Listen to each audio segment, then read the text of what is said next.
तुलसी महारानी नमो नमो, हरि की पटरानी नमो नमो। हरे कृष्णा, जय श्री हरि, जय माता तुलसी। प्रिय श्रोतागण, आप सभी को तुलसी विवाह की हार्दिक शुभकामनाएं। आज सुनेंगे तुलसी विवाह की पौराणिक कथा और तुलसी माता की कथा। तो प्रेम से बोलिए जय माता तुलसी, जय श्री हरि। हिंदू धर्म में तुलसी विवाह का विशेष महत्व है। देव उठानी एकादशी के दिन तुलसी माता का विवाह कराया जाता है। मान्यता है कि जो भी व्यक्ति इस दिन अपने घर में तुलसी विवाह कराता है उसे इस लोक में और परलोक में यश की प्राप्ति होती है। साथ ही उस व्यक्ति पर भगवान विष्णु की विशेष कृपा बनी रहती है। देव उठानी एकादशी के दिन तुलसी जी का विवाह कराया जाता है। अगर आप देव उठानी एकादशी के दिन विवाह नहीं करा सके तो द्वादशी के दिन आप विवाह कर सकते हैं। तुलसी विवाह के साथ ही तुलसी विवाह की कथा पढ़ना बेहद ही शुभ माना जाता है और पुण्यकारी होता है। तो चलिए सुनते हैं तुलसी विवाह की कथा। साथ ही कार्तिक मास में सुनी जाने वाली माता तुलसी की कथा भी सुनेंगे। तो प्रेम से बोलिए भगवान शालिग्राम और माता तुलसी की जय। तुलसी विवाह को विधि विधान से संपन्न करने के लिए साधक को स्नान आदि से निवृत्त होकर तन मन से पवित्र हो जाना चाहिए। इसके बाद अपने घर के आंगन में पूजा स्थान पर माता तुलसी की पौधे को रखकर उनके अच्छे से साफ सफाई करके उनका श्रृंगार किया जाता है। इसके बाद तुलसी जी के चूड़ी, चुनरी, बिंदी आदि समर्पित किया जाता है, जिसमें पूरा 16 श्रृंगार होता है। इसके बाद उनके दाहिने ओर भगवान शालिग्राम को स्थापित किया जाता है। अगर आपके पास भगवान शालिग्राम ना हो तो आप भगवान श्री कृष्ण की प्रतिमा रख सकते हैं। माता तुलसी के गन्ने से मंडप बनाए जाते हैं। मंडप बनाकर उसमें भगवान शालिग्राम और माता तुलसी को स्थापित करें। उसके बाद भगवान शालिग्राम और माता तुलसी के गंगा जल से अभिषेक करें, रोरी चंदन अर्पित करें, उनसे तिलक करें, उन्हें फूल फल अर्पित करें। इसके बाद धूप दीप नैवेद्य के साथ माता तुलसी और भगवान विष्णु के मंत्रों के पाठ करते हुए 7 बार परिक्रमा कराएं। फिर माता तुलसी को सिंदूर लगाएं। और माता तुलसी को खोइछा भी दिया जाता है, जिसमें आप एक सिक्का, हल्दी, दुर्वा और अक्षत दे सकते हैं। वो एक लाल कपड़े में बांधकर माता तुलसी के पौधे में बांध दें। फिर भगवान शालिग्राम और माता तुलसी की आरती करें। उसके बाद भगवान शालिग्राम और माता तुलसी के सामने बैठकर आप भजन कीर्तन कर सकते हैं, लोकगीत भी गा सकते हैं। माता तुलसी के प्रसाद में आप फल फूल मिठाई कुछ भी ले सकते हैं। इसके साथ में आप पंचामृत भी ले सकते हैं और हलवा पूड़ी का भी भोग लगा सकते हैं। फिर माता तुलसी और शालिग्राम से क्षमा याचना अवश्य करें और आपकी जो भी मनोरथ हो आप मांग सकते हैं, क्योंकि उस दिन माता तुलसी अति प्रसन्न होती हैं, इसलिए आपकी हर मनोकामनाओं को पूर्ण कर सकती हैं। पूजा संपन्न होने के बाद माता तुलसी को आचमनी दें और उसके बाद सब में प्रसाद वितरण करें। अब चलिए सुनते हैं तुलसी विवाह की पौराणिक कथा। कथा शुरू करने से पहले इस वीडियो को लाइक करके कमेंट बॉक्स में जय माता तुलसी अवश्य लिखें। तुलसी विवाह से संबंधित 2 कथाएं हैं।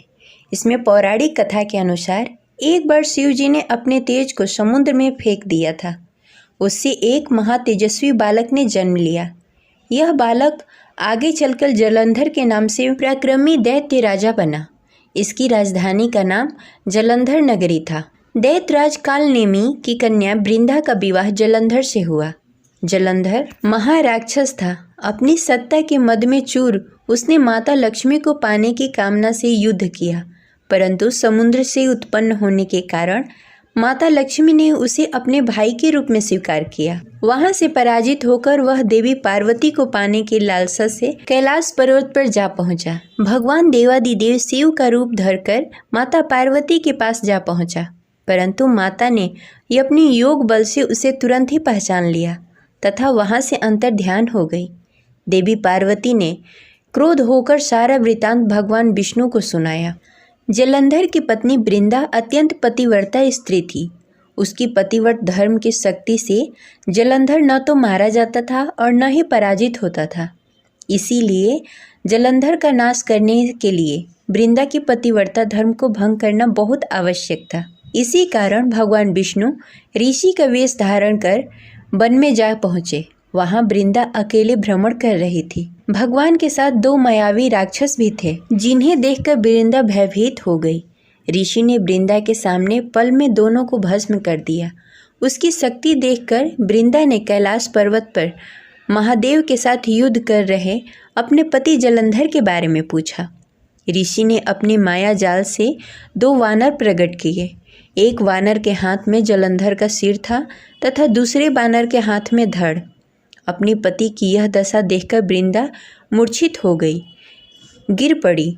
होश में आने पर उन्होंने ऋषि रूपी भगवान से विनती की कि वह उसके पति को जीवित करें। भगवान ने अपनी माया से पुनः जलंधर का सिर और धड़ जोड़ दिया, परंतु स्वयं भी वह उसी शरीर में प्रवेश कर गए। वृंदा को इस छल का तनिक भी आभास नहीं हुआ। जलंधर बने भगवान के साथ वृंदा पतिव्रता का व्यवहार करने लगी, जिससे उसका सतीत्व भंग हो गया।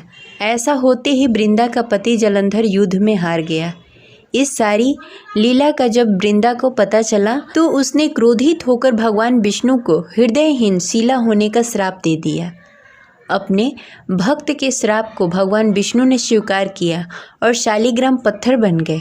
सृष्टि के पालनकर्ता के पत्थर बन जाने से ब्रह्मांड में असंतुलन स्थित हो गई। यह देखकर सभी देवी देवताओं ने वृंदा से प्रार्थना की कि वह भगवान विष्णु को श्राप से मुक्त कर दे। वृंदा ने भगवान विष्णु को श्राप मुक्त कर स्वयं आत्महत्या कर लिया। जहाँ वृंदा भस्म हुई वहाँ तुलसी का पौधा उगा। भगवान विष्णु ने वृंदा से कहा, हे वृंदा, तुम अपने सतीत्व के कारण मुझे लक्ष्मी से भी अधिक प्रिय हो। अब तुम तुलसी के रूप में सदा मेरे साथ रहोगी। मैं तुम्हारे बिना भोजन ग्रहण नहीं करूँगा। यही कारण है कि भगवान विष्णु के प्रसाद में तुलसी अवश्य रखा जाता है। बिना तुलसी के अर्पित किया गया प्रसाद भगवान विष्णु स्वीकार नहीं करते हैं। जो मनुष्य कार्तिक मास की एकादशी के दिन तुम्हारे साथ मेरा विवाह करेगा, उसकी हर मनोकामनाएं पूर्ण होगी। बिना तुलसी दल के शालिग्राम या विष्णु जी की पूजा अधूरी मानी जाती है। शालिग्राम और तुलसी का विवाह भगवान विष्णु और माता लक्ष्मी का ही प्रतीकात्मक विवाह माना जाता है। तब से हर साल कार्तिक मास के देव उठानी एकादशी का दिन तुलसी विवाह के रूप में मनाया जाता है। अब चलिए सुनते हैं माता तुलसी की कार्तिक मास में सुनी जाने वाली कथा। एक परिवार में ननद और भाभी रहा करती थी। ननद अभी कुंवारी थी। वह तुलसी जी की बड़ी सेवा किया करती थी, पर भाभी को यह सब फूटी आंखों नहीं सुहाता था। कभी कभी तो वह गुस्से में कहती कि जब तेरा विवाह होगा तो तुलसी ही खाने को दूंगी और तुलसी ही तेरे दहेज में दूंगी। कुछ समय बीतने के बाद जब ननद की शादी हो रही थी, तब उसकी भाभी ने बारातियों के सामने तुलसी का गमला फोड़कर रख दिया। भगवान की कृपा से वह गमला स्वादिष्ट व्यंजनों में बदल गया। गहनों के बदले भाभी ने ननद को तुलसी की मंजरी पहना दी तो वह सोने के आभूषण बन गए। वस्त्रों के स्थान पे तुलसी के चौतरे पे रखा हुआ कलावा उसे पहना दिया। वह रेशमी वस्त्रों में बदल गए। जब उसकी विदाई हुई तब उसकी भाभी ने तुलसी को ही उसके साथ दे दिया। ससुराल में उसके दहेज आदि की बहुत ही बड़ाई हुई। इस पर भाभी को बड़ा ही आश्चर्य हुआ और तुलसी जी की पूजा का महत्व उसको समझ में आ गया। भाभी की एक लड़की थी। वह अपनी लड़की से कहती कि तू भी तुलसी की सेवा किया कर, तुझे भी बुआ की तरह फल मिलेगा। पर लड़की का मन तुलसी की सेवा करने में नहीं लगता था। ऐसे ही दिन बीतते गए। कुछ दिनों के बाद लड़की के विवाह का समय आया तो भाभी ने सोचा, जैसा व्यवहार मैंने ननद से किया था उसी के कारण उसे इतनी इज्जत मिली, क्यों न मैं अपनी लड़की के साथ भी वैसा ही व्यवहार करूं।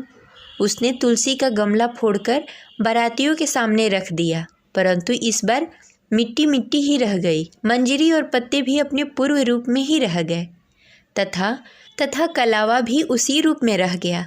सभी बाराती भाभी की बुराई करने लगे। ससुराल में सभी लड़की की बुराई कर रहे थे। भाभी ननद को कभी घर नहीं बुलाती थी। भाई ने सोचा मैं ही बहन से मिलाऊं। उसने अपनी इच्छा अपनी पत्नी को बताई तथा सौगात लेकर जाने के लिए कुछ मांगा। भाभी ने थैले में ज्वार भरकर कहा, और तो कुछ है नहीं, यही ले जाओ। वह दुखी मन से चल दिया। भला बहन के घर कोई ज्वार लेकर जाता है। बहन के नगर के समीप पहुंचकर उसने एक गौशाला में गाय के सामने ज्वार का थैला उलट दिया।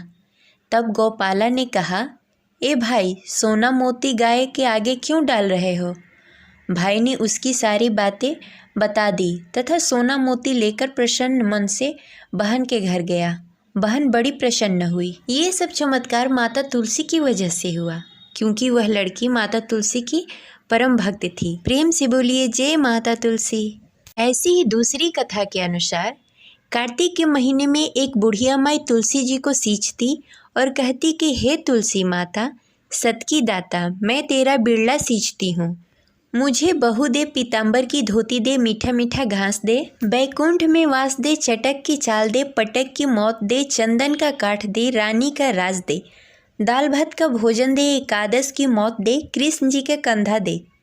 तब तुलसी माता यह सुनकर सूखने लगी। तब भगवान ने पूछा, हे तुलसी, तुम क्यों सूख रही हो? तुलसी माता ने कहा कि एक बुढ़िया रोज आती है और यही बात कह जाती है, मैं सब बात तो पूरा कर सकती हूँ, लेकिन कृष्ण का कंधा कहाँ से लाऊंगी?